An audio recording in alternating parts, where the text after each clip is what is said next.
Episode 11. You're still the best invention. Welcome back, everyone, to part 2, all about inventions. This is Kid Pack. I'm Sarah. And I'm Jack. Coming up today, we have a joke from a special listener, so stick around. Also, have you checked us out on YouTube yet? We have added all of our episodes and also Jack Attacks, which are short motivational videos. You can find us under the name Kid Pack with Jack Attack. You will also find the link in the show notes. Last week we talked about mistake inventions and some of the most bizarre inventions ever made. Today we will be talking about inventions created by kids just like you, and also inventions that were almost canceled but end up being things we use in our everyday lives. I can't wait to learn all about them. But before we do, let's talk about last week's challenge. Your challenge was to try stretching. How did that go for all of you at home? Stretching is relaxing to me, and I enjoy doing it after a workout. Just like anything else, the more you do it, the better you get. Okay, on with the show. Get ready to be blown away. Riddle time!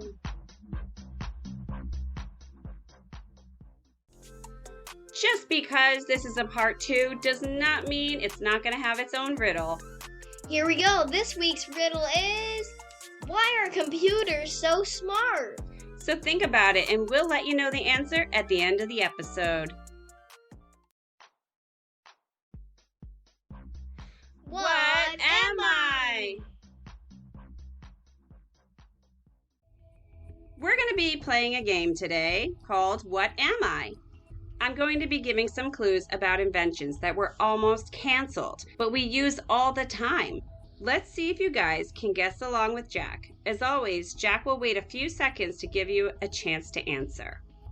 Number 1. A lot of people start their morning with me. Some people add cream and sugar to enjoy me, and I give you a jolt of energy.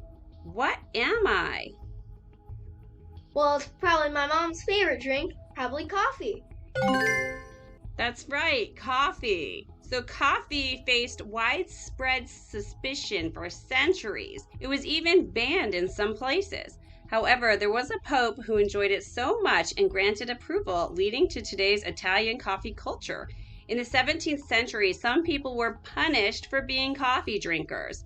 Coffee gradually replaced wine and beer as the breakfast drink of choice. Yes, you heard me right. Thomas Jefferson proclaimed coffee as the favorite drink of the civilized world. Number 2. I'm a festivity that happens once a year. You get to make a wish during this festivity, and only one person at the party gets presents. What am I? Is it birthday parties? Yes, birthday parties became popular in the 1800s. But some people were worried it might make kids bad. In the olden days, they even said kids should give presents to adults and buy food for poorer families instead of having their own party. But then people figured out they could make money by selling books on how to have a great party with cake, presents, and games. Everyone started throwing birthday parties, and now it's a tradition. Nowadays, parents can even rent cool places like trampoline parks or stores where kids can make their own ice cream or stuffed animals for birthday parties. Number 3, I stop food from spoiling. Most people have at least one of me in their homes and might have more. And I light up when you open me. What am I? Probably one of the most used tools in most modern houses, a fridge. That's right. In the 20th century, the ice industry employed a significant workforce and tried to suppress the modern refrigerator, calling it unnatural and unhealthy. Door-to-door ice delivery men campaigned fiercely against the refrigerators to protect their livelihood. The earliest electric refrigerators had issues with leaks, and they were more expensive than cars. However, the ice industry was eventually beaten when Freon made refrigerators safer and inexpensive. By 1950, 90% of urban homes had refrigerators, transforming the way we store food. Number 4, I mimic whatever move or funny face you make. Everything I see is backwards, and you can find me in almost every bathroom. What am I? Is it a mirror? Apparently, I made these way too easy. Yes, mirrors have long been feared for encouraging vanity and being supernatural portals. For centuries, mirrors were rare and expensive, but they became more affordable in the mid 1800s due to modern manufacturing. This led to concerns that society's progress would halt because people would become too focused on themselves and fail to connect with others. Number 5, I'm something people love to look at. I can be quite short or I can be quite long. You even use me in school. What am I? I might stump you on this one, Jack. Is it a pencil? Well, I don't know anyone who loves to look at pencils, but Some pencils look cool. Some pencils yeah, nice try. No, it's a novel, so a book. In the 19th and early 20th century, novels were viewed as a threat to society and were associated with distracting readers from serious books like the Bible, hooliganism, and crime. Even in the 1930s, some considered reading a concern and suggested their parents limit the number of books available to their children. However, concerns eventually shifted to comic books, making novels seem far less threatening. So they limited reading like we limit screen time today. That's pretty interesting, isn't that? It's thanks to perseverance, persistence, and small tweaks that these inventions survived and ultimately became staples in our daily lives. Without these inventors' efforts, our daily routines would look drastically different than they do today. And also, I wouldn't have my morning coffee. So a big thank you to all inventors. Facts about the worst inventions ever!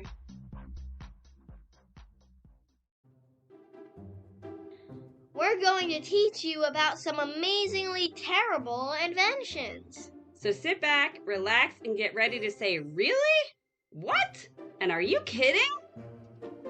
Number 1, hair growing spray. This was marketed towards women or men who were balding or had significant hair loss. You sprayed a powdered chemical onto your scalp and it was meant to look like hair. The problem is, it really didn't work, and also later they determined it to be harmful. Number 2, the parachute jacket. Franz Reichelt devoted his life to inventing a jacket that could transition into a parachute and tested it himself by jumping off the Eiffel Tower in 1912. It unfortunately did not work as he intended. Number 3, electric face mask.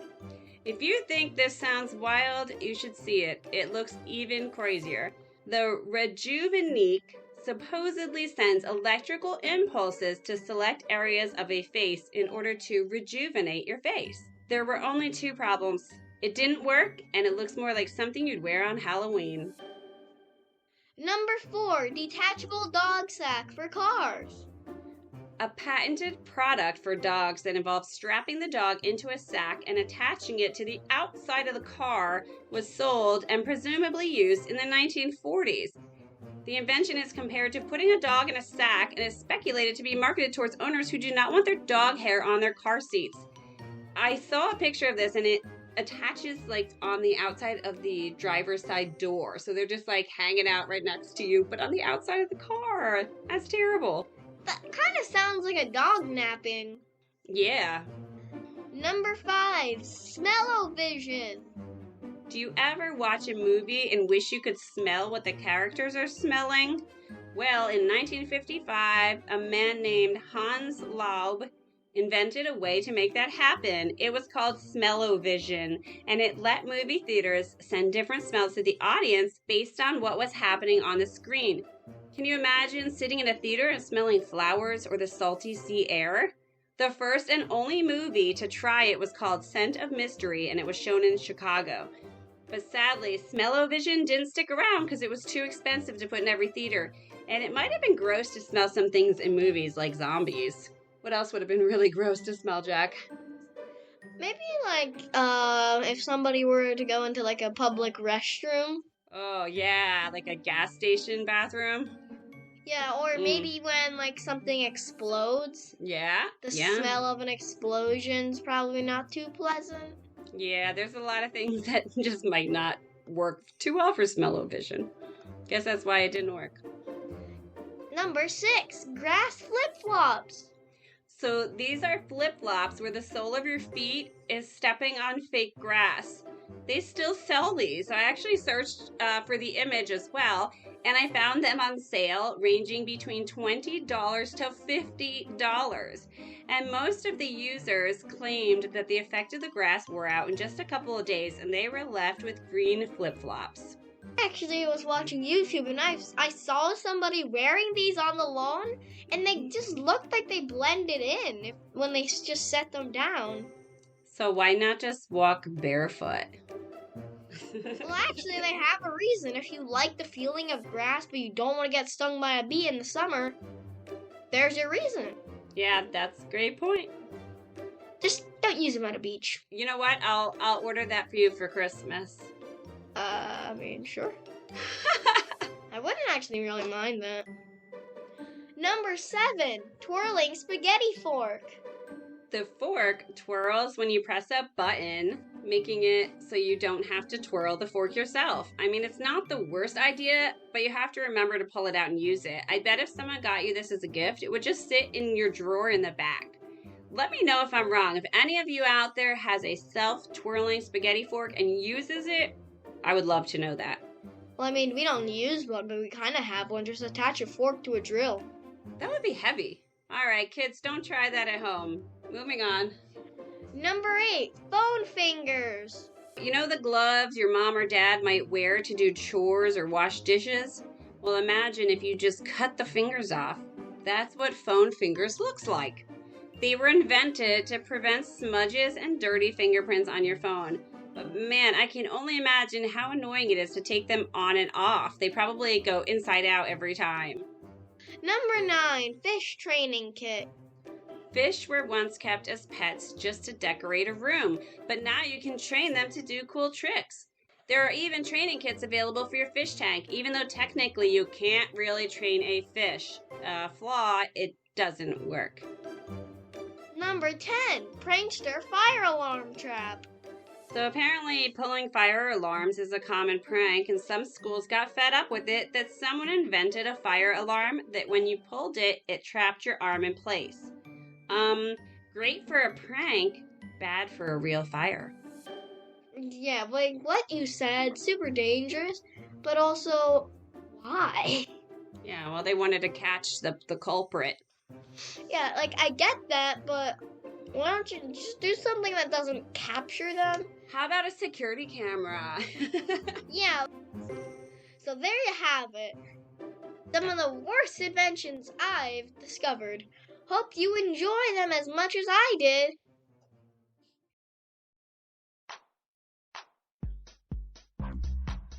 Trivia time!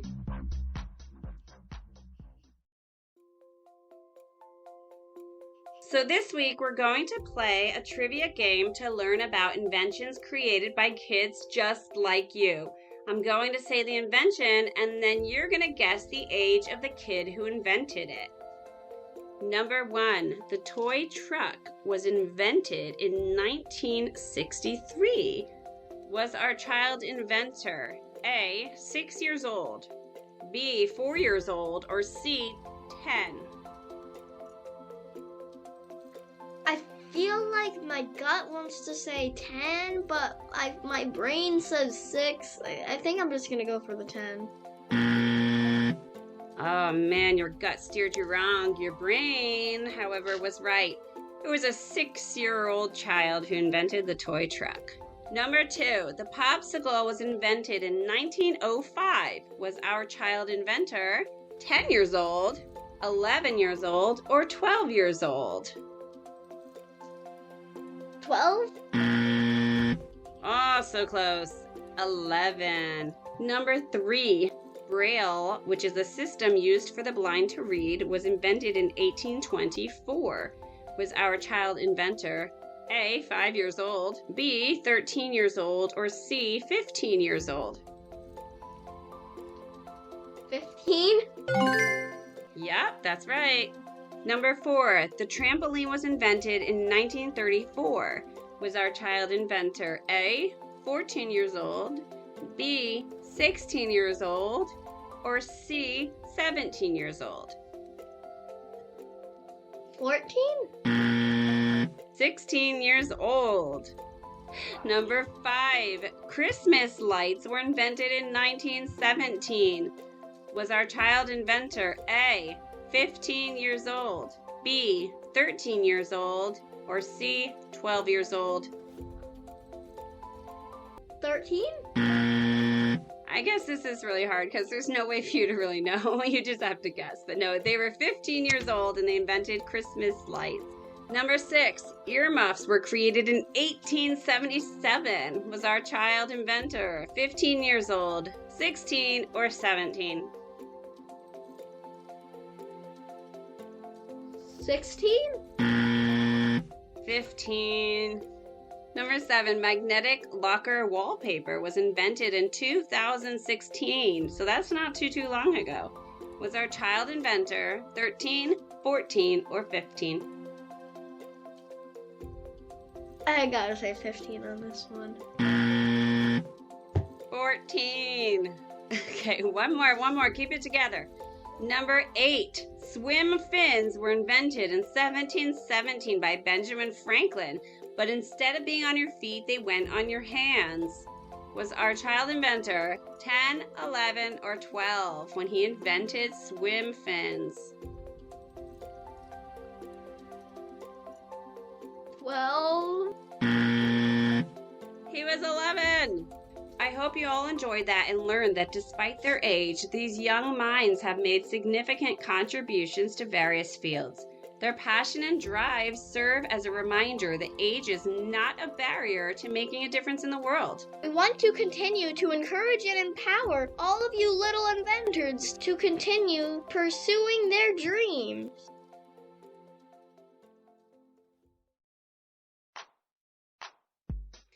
Fortunately, unfortunately.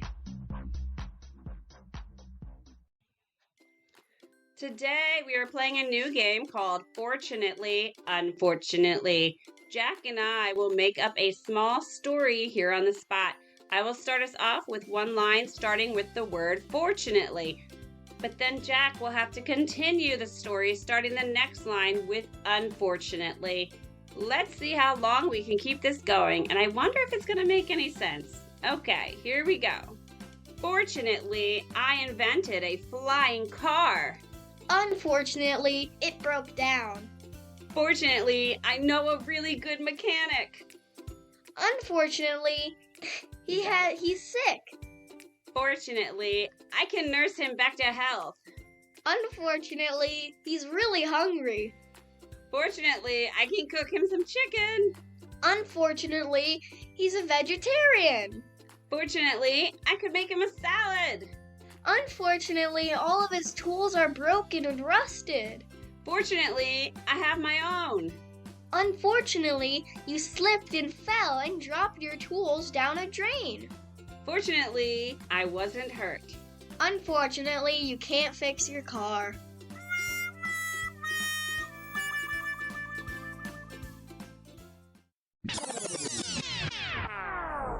My name is Bastard and I live in Center Valley. My joke is, what do you say when you come back from the nether in Minecraft? Never say nether. That was a great joke, Bastion. If you have a funny joke you'd like to send to us, you can send it to us on Instagram at kidpackwithjackattack or our email kidpackwithjackattack@gmail.com. Advice from an inventor. We loved the advice last week. We figured, why not get some more? Here's some more advice from an inventor. Number 1, never give up. Inventing can be challenging and you may encounter setbacks along the way. But remember that persistence is key to success. Believe in yourself, stay motivated, and keep pushing forward. Number 2, be passionate. Pursue projects that you're passionate about. When you're excited about your work, it's easier to stay motivated and put in the necessary effort to accomplish your goals. Number 3, keep it simple. Some of the most successful inventions are the simplest ones. Don't overcomplicate your designs. Instead, focus on creating practical solutions with minimal complexity. Number 4, be curious. As an inventor, curiosity is critical. Never stop asking questions and exploring new ideas. Number 5, have fun. Above all, inventing should be a fun and exciting experience.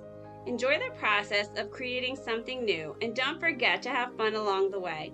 When you're having fun, you'll be more creative, motivated, and productive, making it more likely that you'll create something truly amazing. I love all that advice. Me too.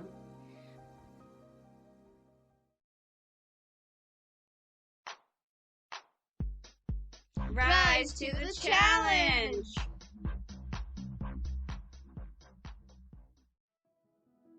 Now it's time for our weekly self-improvement challenges. Each week we give you 2 challenges because we're always working on being the best humans we can be. This week's first challenge is to try a new hobby. Trying a new hobby has many benefits beyond just learning new skills. You can develop new interests, enhance social skills, boost confidence and self-esteem, and reduce stress. Jack, what are some hobbies our listeners can try this week? Well, they can try something creative like drawing or painting. They can try a new sport like soccer, basketball, or riding a bike. They can try sewing, Sudoku, baking, Lego building, clay sculpting, sticker collecting, and the list goes on and on. If you try something and it doesn't thrill you, try something else. There's a lot of hobbies out there. When you find the right one, you'll know it. Your second challenge this week is to use the mantra, I can make a difference. Using the mantra, I can make a difference, can empower you to make a positive impact and contribute to your community, reinforce your self-belief, help you maintain a positive attitude, and increase motivation to make positive changes. By believing in yourself and the power of your actions, you might be the next kid inventor. We think this is going to make your week a little better. Riddle time!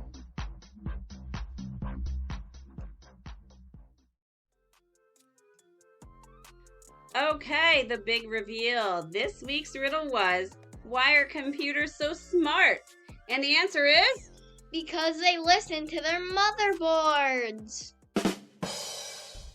Thank you so much for listening. We hope you had a blast hanging out with us today and learned something new. If you like this podcast, share it with your friends. We'd love to have more PAC members. And remember to be kind, helpful, and respectful to everyone you meet. Don't forget to keep learning and having fun. We'll be back next week with more games, trivia, tips, and education to help you be the best human you can be. Until then, keep being awesome. See you later, alligator. Gotta run, honey bun.